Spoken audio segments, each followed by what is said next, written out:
Hey everybody, I'm Oakley at Oakley Does Everything, And I'm Leo at Freshbrew Customs. and this is Maker's Market. Stay tuned.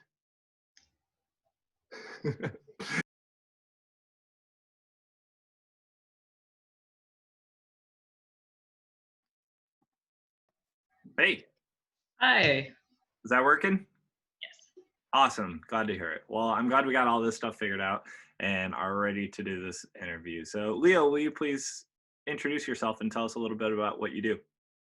Hi, my name is Leo. I'm a Game Boy modder.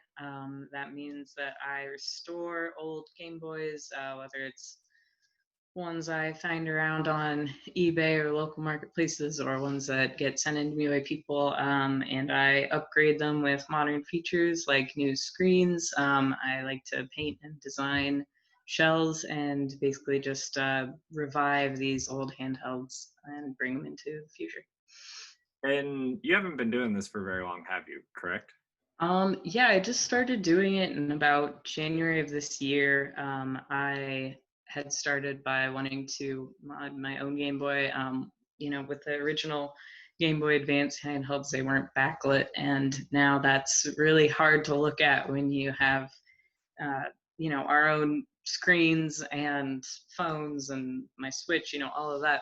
Um, so the first thing I do with these is like put a backlit screen in, and I did that to my own Game Boy, reshelled it, made a new color, really had a lot of fun, and just kept on doing it. And when it hit about March, when we all got stuck inside for a good long time, it turned into my own business because I really poured a lot of time in it and just made Game Boy after Game Boy and started selling them online.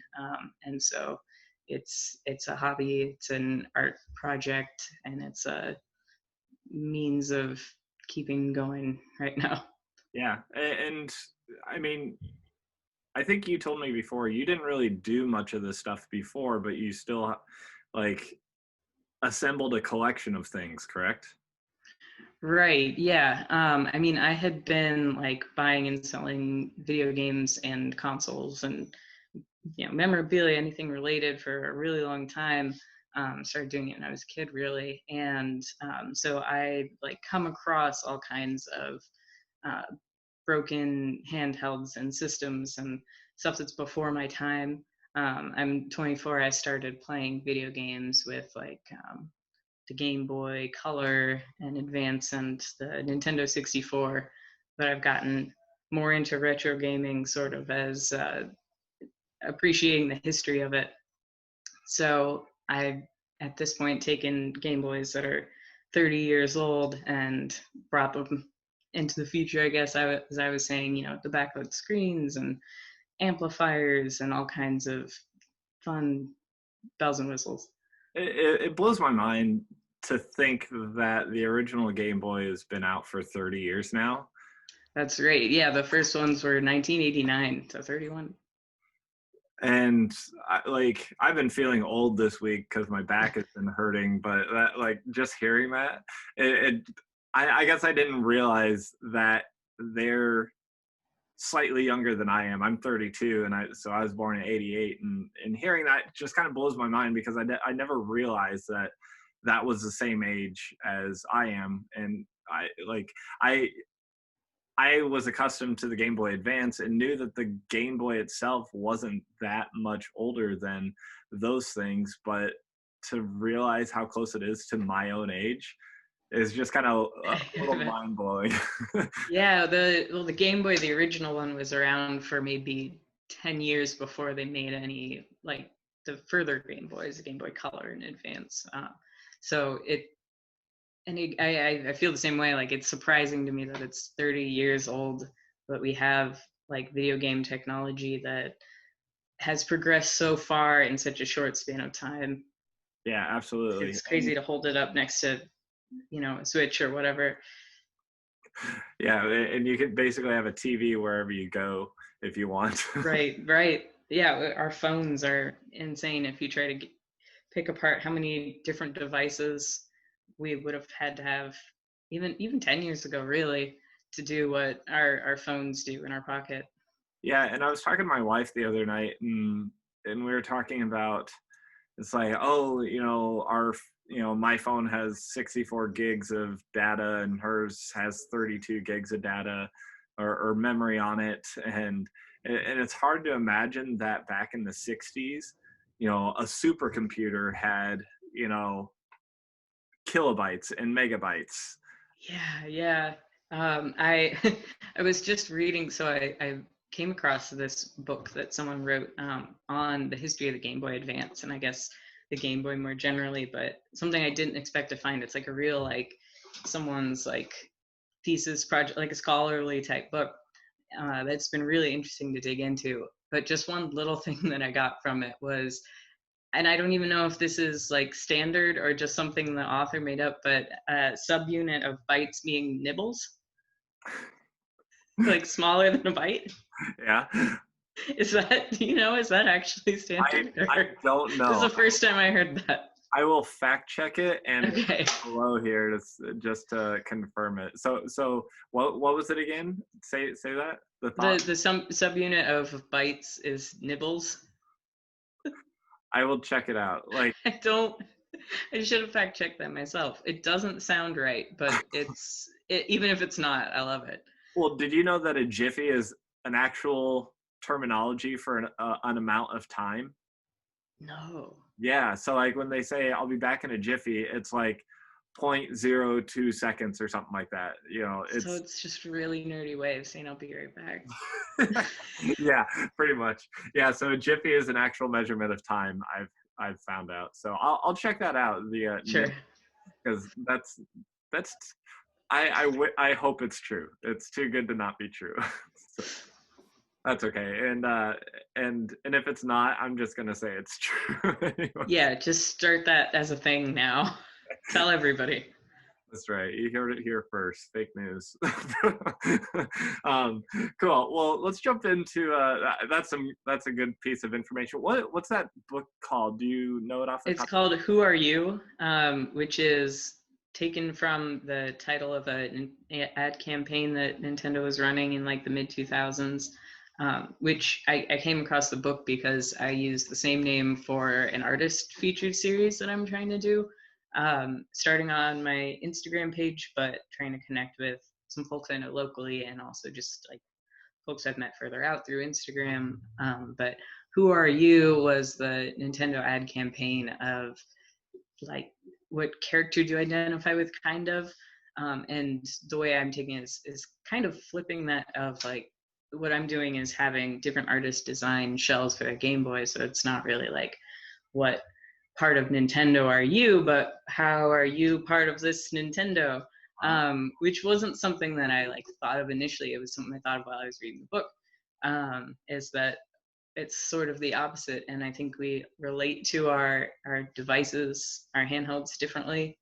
I think that as time has gone on, I don't know, I've gotten really involved in this modder circle, and we talk a lot about I don't know, revising things, and at what point is intellectual property not, I don't know, it's a lot to get into, but no, and that's a deep conversation that I hadn't thought about, and that's a really excellent idea, and I love the idea of this artist campaign that you were just talking about. And you never, I don't anyways, I haven't thought about the concept of of what you just said is not what part of you does Nintendo identify with, but what part of this Nintendo, or however you said it, that's a really incredible way of thinking about it that you and I haven't talked about yet. And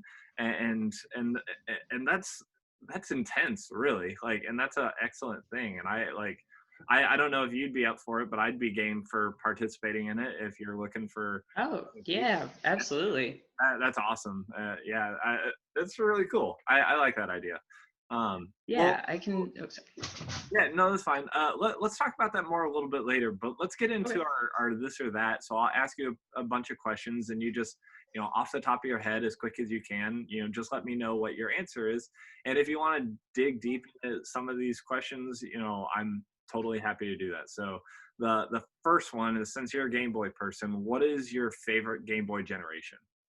Game Boy Advance. Yeah. Not the SP. The SP was my first handheld, but the first one I owned myself, which did have a lot of meaning. But the form factor of the GBA is much better.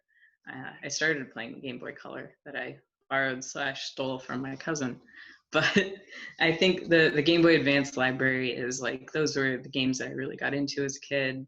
Some of my favorites, still to this day, all-time favorite games. The RPG Golden Sun, Pokemon games for sure, absolutely. A lot of the classic Final Fantasy games, which were originally Super Nintendo, but I played them on Game Boy Advance, which was also just sort of my window into that game generation that was a little earlier than when I was a kid, the 16-bit era, which is still like my favorite Yeah. video Well, game. and I think I mentioned on one of your posts where you were painting some Golden Sun art onto a Game Boy, that was one of the first games I ever bought myself. And a Game Boy Advance, I think, is technically the first gaming console in a way that I bought for myself, like way back in the day. And I never beat the game Golden Sun, but I had it and I remember playing it, and it was just one of those things that I was like, oh my gosh, like that's that game. I think that was the first of the Golden Sun series, and Mhm. so many more ever since then, right? Well, there's only been 3 Oh, okay, ever, and the second one was like a quick uh, follow up to the first one on GBA, and then there's a DS game a few years later. The gotcha. fans, everyone wants a new game. Yeah, yeah. We're waiting. Yeah, it doesn't matter what you're a fan of. You always want another game of it. It's Right. captive. There's not a lot of times where it's like, okay, well that was enough. We're done. We're moving on to the next thing. Maybe Nintendo does that, but the fans are not. Yeah, I don't they know if want you. more. I'm trying to think of a fandom where they're like, okay, we've had enough of this. Maybe like Supernatural or something. They're on like season 20 or something Yeah, insane. it's time to die. It's time It's to they just keep coming back to die. life every time they die. So That's funny. All right. Well, while we're on the generational thing, what's your favorite Pokemon generation? I think Generation 3, Hoenn, Ruby, Sapphire, Emerald, same kind of answer. Like that was one of my first. I guess my first Pokemon game, again, that was mine, was Leaf Green on the GBA. Um, Before that, I was stealing my cousin's copy of Crystal, which I played most of the way through already. So that's kind of my first Pokemon game, but there was something special about this one. Was my Pokemon game. It was Emerald soon after that, and I love the graphics. I love the sound. That's the terrible tinny music from the GBA speaker, and I love the Pokemon from that generation. So, Yeah. but I've continued playing Pokemon to this day. I never stopped. I've had maybe short breaks where I'm like, I'm not that into Pokemon, and then I'll go buy whatever games came out in between. So. And I tell you what, the one of the biggest regrets I have in my life, which it's kind of sad to say this, or maybe it's a good thing that this is my biggest regret, is I bought Soul Silver, and I played it back, the original Silver game back in the day, but I bought the Soul Silver for the DS, is it? Mm-hmm. And I played that crazy amounts, and I had my Pokedex, like the national dex, filled out probably like 80%, and I was all about collecting them, got to catch them all kind of deal. And That's how I am. Yeah. and eventually I got to a point where I got, I guess, burnt out, or I just kind of forgot about it, and I ended up selling it, and I hate it. I hate that I did it, and it was like the worst decision, because now I do have a DS again, but I don't have that game, and I started playing uh the Omega Sapphire, or whatever it is, Mm-hmm. Alpha Sapphire, whichever one it is, remake. And so I've been Alpha playing Sapphire. that one again, and yeah, but it's not my Soul Silver, and like I don't have my team on there. Oh, So yeah, I know it's heartbreaking. I've done it with Pokemon games and other games, but yeah, like I was saying earlier, I've been buying and selling games for a long time, and I will just, yeah, I'll say, I don't need this game anymore. I've done it to Pokemon games, and just, you can't get it back. You can get the game back, but you can't get your team back. no, You can't get that Pokédex back. You know, you can't get that one legendary Pokemon that you can catch another one, but it's not that first time you caught it. All that. yeah, So Pokemon's really got something that like hooks people, and like, yeah, that it gives you an emotional response if you played it as a kid. It's funny, with my fiance, I've gotten him to play Pokemon games. He like has played them before. Like his brothers played video games a lot, and he didn't very much. So it wasn't really something he grew up with. But I made a Game Boy for him. And I got him playing. I got him a Switch, and now he got really into Fire Red, and then he got really into Pokemon Shield, and like, which are pretty much on the opposite ends of the Pokemon generations. yeah, But it's been really interesting to watch someone else play Pokemon games for the first time, because I did that when I was a kid, and I mean, Pokemon Shield I played, whatever, a year or two ago when it came out, but yeah. either way, like, watching someone else like complete their Pokédex and like show you the Game Boy, be like, look, I just got a whatever. I don't know. It's just like, such a nice little feeling. Yeah, a little bit of vicariously living in a way. Mm-hmm. Reliving. There's all kinds of games where it's like, I wish I could play that for the first time again. And I guess the next best thing is to watch someone else play a game that you really love for the first time. Yeah, wow, this is a much more deep conversation than. Oh man, I love it though. Like, listen to how you describe, like, it's really enjoyable watching somebody else play it for the first time. Really, surprisingly, tugs at the heartstrings a little bit. So I'm very pleased with this. This is very nice. I think I spend a lot of my life wrapped up in nostalgia related Yeah. things. Yeah, and all of us to an extent do too, I'm sure. Okay, next question. Okay, I do this. I drag you off into my tangents. I am totally good with it. Okay. That's fine with me. All right, let's see. I think you kind of answered this, but so we'll just do it quickly. Got to catch them all or be the very best? Gotta catch them all. Absolutely. Okay. I'm totally right there with you. All right, so out of all of the starter Pokemon and all the generations, what is your favorite starter Pokemon? Squirtle is my first starter and my favorite still. I love turtles. Not necessarily even like the actual animal. I like turtley things. My cousin had a big stuffed Squirtle, and that's like, I won't say one of my earliest memories, not that, but like really distinctly, I was like, I want that. Like, watching, anyway. I'm being weird, but I love Squirtle, and even though now Bulbasaur is my preferred starter for playing those games, but Squirtle. Nice. Good. Also, all starter Pokemon. I know I said this to you before, but I always have to get all the starter Pokemon when I'm playing the game. Yeah, I mean, your team isn't complete unless you have all three starters, and Some people will disagree strongly, but I'm with you.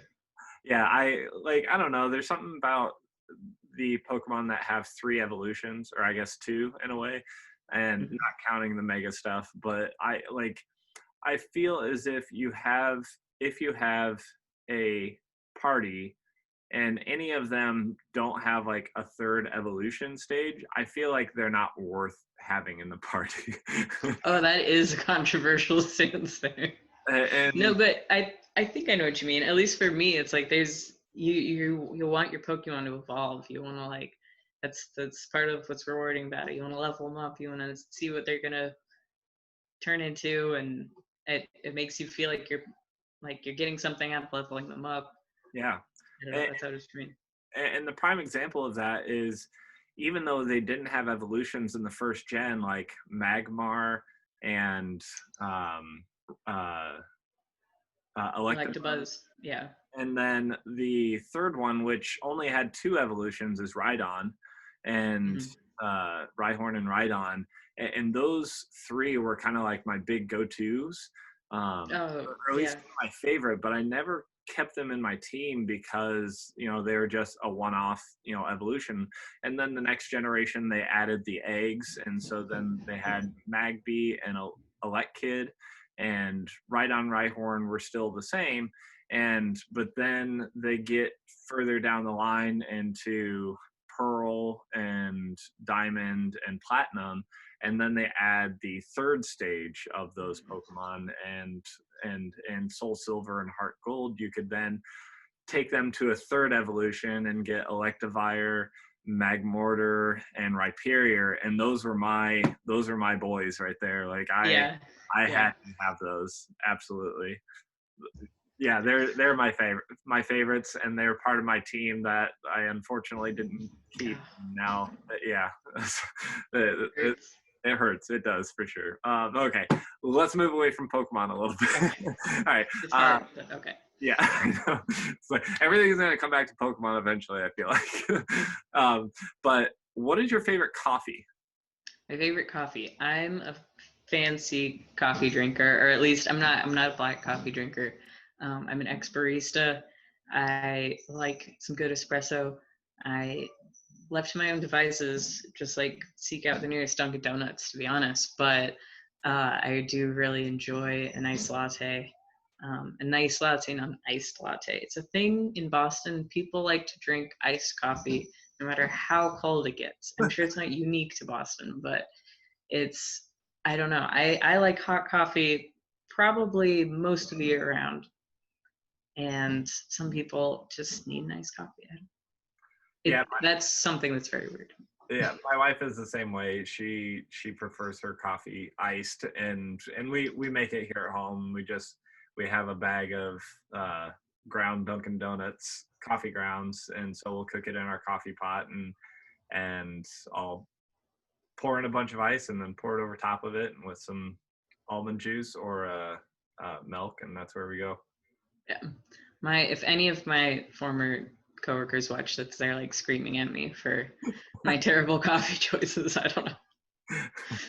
You're not, if you're a barista and you like to put a bunch of milk and sugar in your coffee, you're basically shunned. It's being dramatic, but Yeah, well, I've heard coffee snobs are pretty dramatic themselves. So I actually don't drink coffee. I don't like it. I had that experience when I was 11 years old. My mom gave me straight black coffee. Never that'll again. put you off it. Yeah, ever, yeah, forever. So I like, if I get anything that's coffee related, it's sugary frappuccino style, whatever. So I'm kind of that way. I do like really good coffee, but what I gravitate towards is just crap. well, I guess let's elaborate a little bit. Some people might not understand why I asked you what your favorite coffee is. Oh, sure. Well, so my social media and business is Freshbrew Customs. The Freshbrew is, well, at the time when I created it, I was a barista and had been for almost 4 years. Was actually a cafe manager at the time. And I have moved away from that now, but still coffee loving is a big part of who I am, despite all the things I just said. Let's erase all my coffee nonsense. But anyway, so the name Fresh Brew Customs is more about the idea of creating something that's fresh and new, something that's freshly brewed. Alongside the bottom of my logo, it's a espresso machine with a D-pad and A and B buttons on it. It says freshly brewed gaming, and that's just kind of the idea, is brewing out fresh games. Fresh mods. Yeah, sure. Yeah. No, and that's like a really really clever thing, and because to be completely transparent with the watchers, we actually recorded an interview already, and unfortunately it got corrupted in some way and wasn't able to be saved. But you know, when you were describing it before, it was such a really insightful way um, of where your name came from, because you're talking about like giving new life to these things, or giving new creation to old things, and with adapting that into something that you were passionate about, or at least something that was really involved in your life, was you incorporate it into your title and or your business name now, and so that way you have your former passion with your new passion, and bringing fresh new ideas to an old concept. uh what what do we call that? Retro retcon, or not retconning, but retro modding basically. And Yeah, yeah. Thank you for putting that, maybe not putting it better than putting it the way I said myself before. Putting it better than I could have said myself. Well, I hope it gives you more insight too, like, because it was a really excellent description of how you came up with the name. And I love hearing how people come up with, names of their businesses. And mine's pretty generic. It's like, I do a little bit of everything. So Oakley does everything. That's my name, or my social media name. But, when I interview people like Freshbrew Customs or Skeleton Key Cosplay, there's just really interesting stories behind the names. And and if you haven't seen that interview, go check it out. I'll have a link somewhere. But yeah, uh, knowing how people came up with their business name is probably one of my favorite parts about the interviews, just because there's a lot of sentimentality behind it, and the concept that people have for themselves as well as their business. So it's a pretty cool thing. So Yeah. I mean, at the time when I created it, every morning was a fresh brew of coffee, and that was definitely in my mind. And now it's brewing up something different.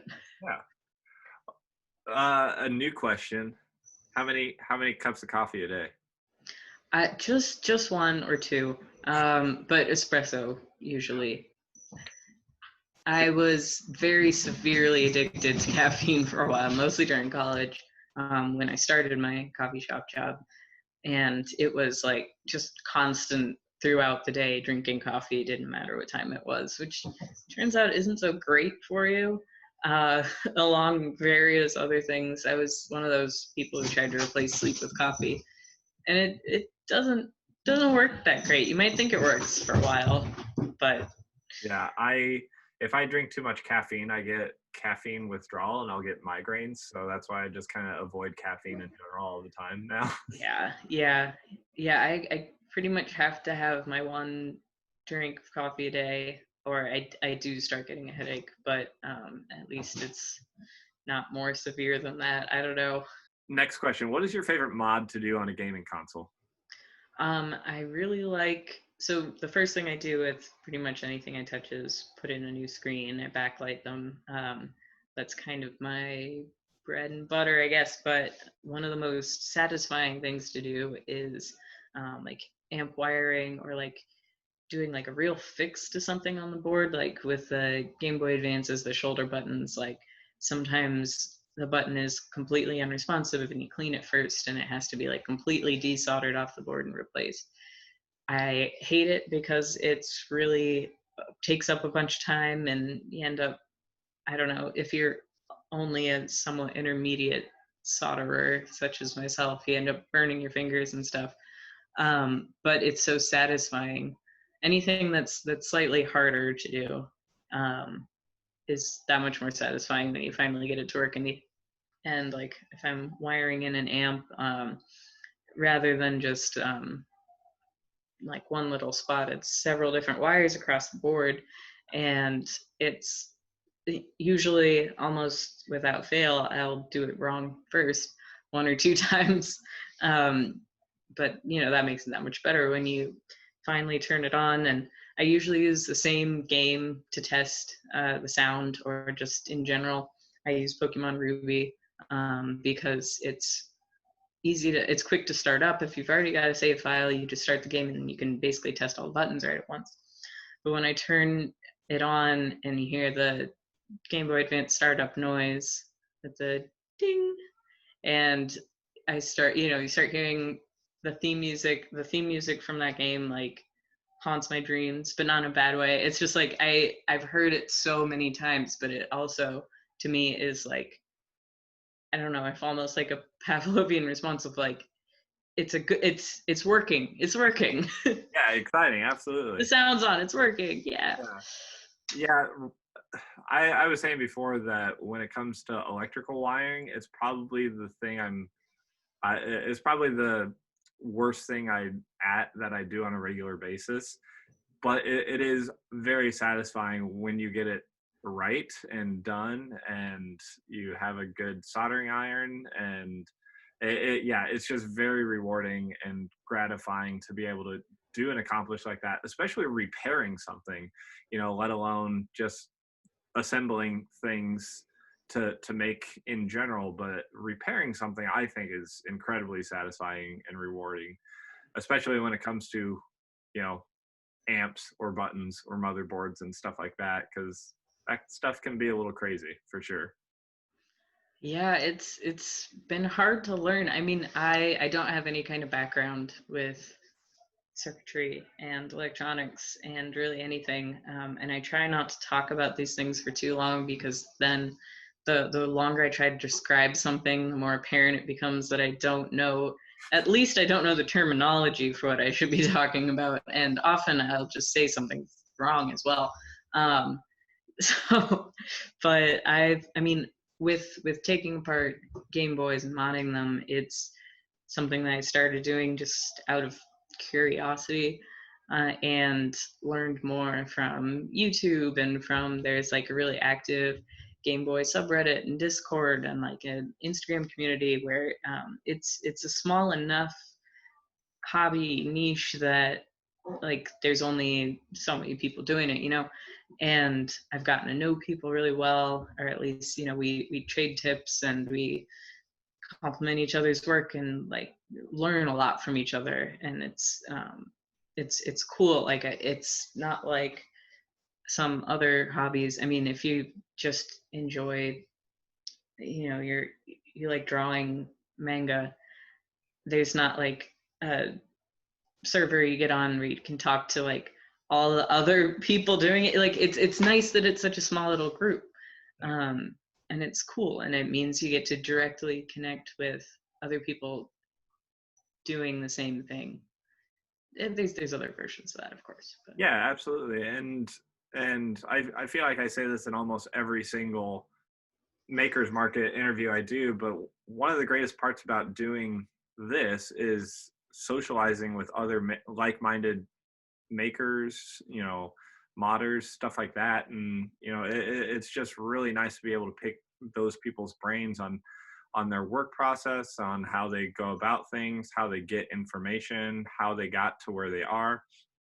And socializing and interacting is one of the greatest parts, and you can learn from each other, just like you were saying. So yeah, I totally know how that feels. All right, and then what are you currently working on? So currently I was just upstairs. I have an order. I have a lot of orders right now, like a long queue of holiday orders, which is awesome. Very glad to have the business, but also maybe more than I anticipated. I've been trying to sort of gear up because I have an Etsy shop that's been doing well, which again, really hard to complain about doing good business, but just kind of worried about my capacity that I'm able to handle. Good problem to have, but people would really like to have their Game Boys for Christmas, and so that's what I'm working hard to do. So I've got one that is on my workbench upstairs. I'm using an original Game Boy Color shell and trying to clean it up, polish it up, and it's going to have a new backlit screen, and I guess that's about it, a new speaker in it. But with the Game Boy Colors especially, I don't know what it is about those, and the original Game Boys as well. Their shells hold up better than the Game Boy Advance and kind of the Game Boy Pocket. I don't know if it's the paint or the plastic used or something, but I try to reuse and restore those Game Boy Color shells rather than replace them with all new ones. I don't do that very often with Game Boy Advance shell to clean it up and reuse it because they just, I don't know, they end up getting really scratched up. Battery covers are almost always missing when they get to me. Yes, that's the same with just about all of them. Yeah. Removable parts, they're gone in 20 years. But so anyway, I go through a lot of effort restoring the shelf. I feel like it's gonna be worth the time. So I've been scrubbing it with a toothbrush, which I've heard is not always a good thing. For me, it's really effective. I use rubbing alcohol, and that'll get pretty much all the grime off. Yeah. And then like I have a Dremel with a polishing attachment that I try to buff out any scratches that I'm able to get to. So when we're done with our interview, I'm probably going to go wrap that up. Yeah. And but yeah, that's what I'm working on at this moment. In the next few weeks, I'm working on those custom orders for Christmas, and I mentioned a little earlier the Who Are You Artist series that I'm working on. So I have a couple folks that have already painted some shells for me. I'm really excited to start showing off. I have one. This is a Game Boy Color made by my friend at Unreal Loser Store. I'm gonna have pictures of this up on my Instagram soon. It's my camera isn't great at all, but it's got a like pink to purple shift like paint. They hand painted it, and then these are decals. And I backlit it. It's beautiful and gorgeous. Yeah. Quality of my camera is not helping, but that you said that's an original Game Boy? It is actually an original Game Boy. It was, I think it was teal to start with, not that you can tell now. But yeah, this was an all original shell. Wow. That was taken apart, trimmed some bits out of the inside, is part of what you have to do to fit the new screens in. But this was just all hand painted, spray painted, acrylic paint.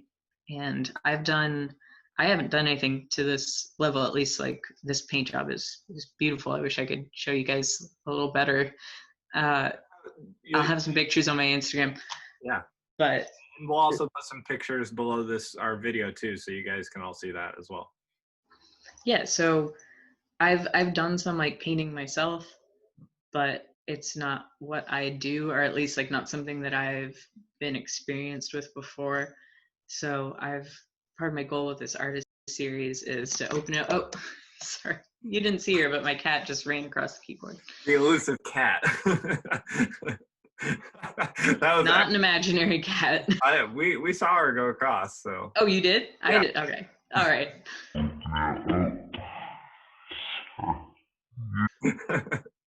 That's awesome. With the artist series. So I've done bits of painting myself and will keep doing that, but I really like the idea of using the Game Boy as a canvas kind of, or just like a new medium that folks can like put their art onto. I have a friend who majored in animation and continues to draw his original characters and does a lot of graphic design stuff, makes t-shirts, and he's now my coworker at the retro game shop where I work locally. And so he's painted a shell for me that has one of his original characters on it, and I'm gonna have him like give us an artist statement, tell us some more about it. But it's the same idea I started talking about earlier with the Who Are You, where what I'm doing is trying to connect with artists and like give them some Game Boy shells and not have like a prompt for them, but just say like, I want you to design this the way that you want. Like I want you to sort of make the shell an artist statement of like, just I don't want you to show me something that you think would be good on a Game Boy necessarily, but like what is your style? Yeah. So the one that I was just showing, this is like the aesthetic and design that my friend at Unreal Loser Store does for their own prints and clothing and the stuff they create. And yeah, I'm excited. I've been talking to a few other people and had some design ideas submitted. So I'm really excited to keep that going and keep showing the creations that come out of that. And you don't really think of it this way, but this is actually like one of the very few good things about this whole pandemic going on is it's actually it seems in my perspective that it actually has given a lot of people different ways to find outlets of collaboration, right? Because Yeah. before we were just used to like hanging out and like seeing each other or being like, oh, that's a cool cosplay, or oh, that's a cool, you know, like bringing your Game Boy to whatever video game convention if that's something you did or will do in the future or something like that.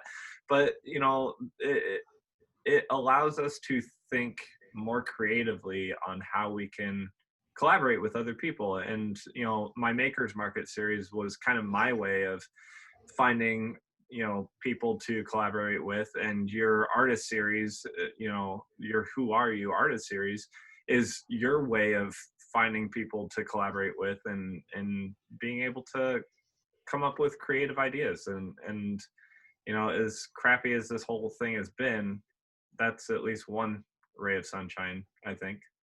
Yeah, I mean, I think it says something, it's like a nice warm fuzzy thing about humanity. It's like we're just finding different ways to connect. Yeah, absolutely. We're always looking for that, and it's I think there's going to be some really amazing art that comes out of this period of time. Everyone being stuck inside with themselves. I think that, like, I was just thinking about this the other day. I think like the music that comes out over the next year could be like really interesting. I mean, you've got all these people stuck at home with more time to write, and that applies to all kinds of other art. Like, people have had time without other distractions to create in a way that, like, I don't know, that we're always so busy with other things, and not everyone has done things during the past few months, and that's fine. I some people have just hung out at home. I mean, we've all been hanging out at home, but some people are just, you know, you've caught up on all the TV shows, and that's good too. I think the collective pause, whatever we've done during that time, is a good thing, and I hope that we'll come out of the pause with things a little bit better. I don't know. Oh man, that's a really, you know what, that's a great way to end this interview. I like very uplifting, I think. But before we do finish it, please share with us your social media stuff so that way people know where to find you. Sure. I'm on Instagram at freshbrew.customs. I'm also on Facebook as Freshbrew Customs. I have an Etsy page where I am Freshbrew Customs. That's where you can find me just about anywhere. Don't have a Twitter, but yeah, just Freshbrew Customs. Awesome, great. And I'll have that below so everybody knows the correct way of spelling it, and that way they can find it properly. And for those of you that are joining this video from Leo's side of things and haven't seen my channel before, I am Oakley Does Everything. And if you're new to this, I would appreciate if you subscribe to my channel and my Instagram stuff as well. And can we get it? Are we gonna get it? Yay! Winnie, she does not like being held. But we got it on camera, so that's good. So awesome. She's sitting down next to me. She doesn't like being picked up, though. Well, it's kind of crazy that we have these electronic devices that we can move with our hands.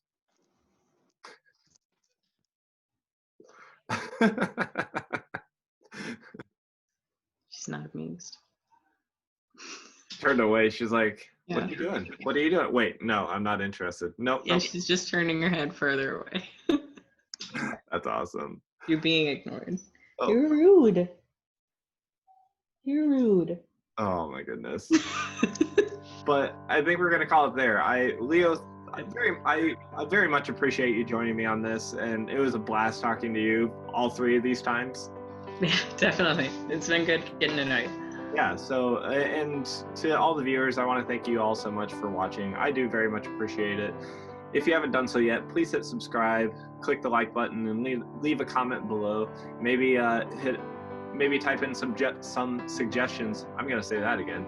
Maybe type in some suggestions as to what Leo might be able to do for a future Game Boy. Totally, yeah. That would be awesome. And if you're an artist watching this and you want to be part of the artist series, just absolutely hit me up. It doesn't matter, like, if you want to hand paint stuff, I will send you Game Boy shells. If you want to do a digital design, I know someone who can do UV printing, so I can send you templates. Like, this is just open to absolutely anybody. So yeah. Cool. Yeah, hit them up. So again, subscribe, like, comment, and other than that, we'll see everybody on the next video. Thank you so much for watching. Have a great day. Bye. Awesome. Cool. See, there's so many things that, you know, you can still pull out of an interview. I know. I was feeling extra rambly today. Sorry.